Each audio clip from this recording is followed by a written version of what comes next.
Well, some HISD teachers met with the new superintendent today, only to learn if they want to keep their jobs, they're going to have to reapply. And Fox 26's Damali Keith is live at HISD headquarters with this update. Damali?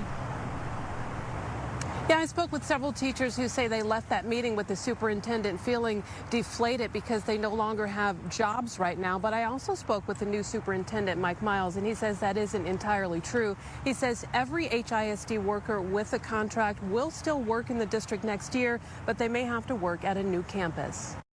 As of right now, we no longer have a position at those schools. 25-year teaching veteran Gisela Luviano Perez will have to reapply to continue being a second-grade teacher at Elmore Elementary. I was just promoted into an interventionist position, which was going to be a little bit higher salary and, you know, with everything that comes with the promotion.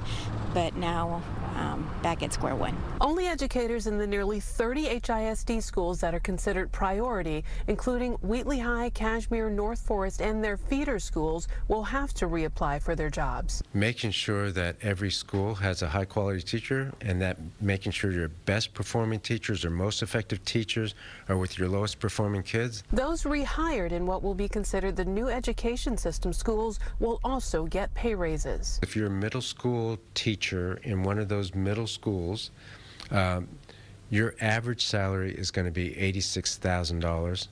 On top of that, you'll get a $10,000 stipend. And so for our teachers, we know that change can be difficult, but we value them. This comes as the community is also getting a first glimpse of who's serving on the new HISD Board of Managers. I've got two kids, both in HISD schools, and I'm a lawyer by training and come from a long line of public school educators. I had 3 kids in the district last year, 2 graduates that are now in college. I also am a teacher. First person in my family to go to college, but I had to take remedial reading and math because my high school didn't prepare me. And that was tough, but I transcended that and did well, and I want to make sure that kids in HISD have that same opportunity to bring themselves up from economic disadvantage. Now, the Board of Managers plan to go out into the community, knock on doors, and introduce themselves to students and parents.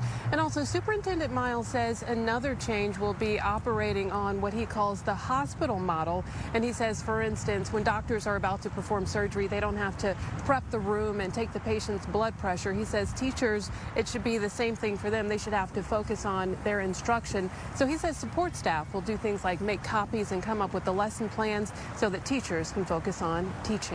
Reporting live at HISD headquarters, I'm Damali Keith, Fox 26 News.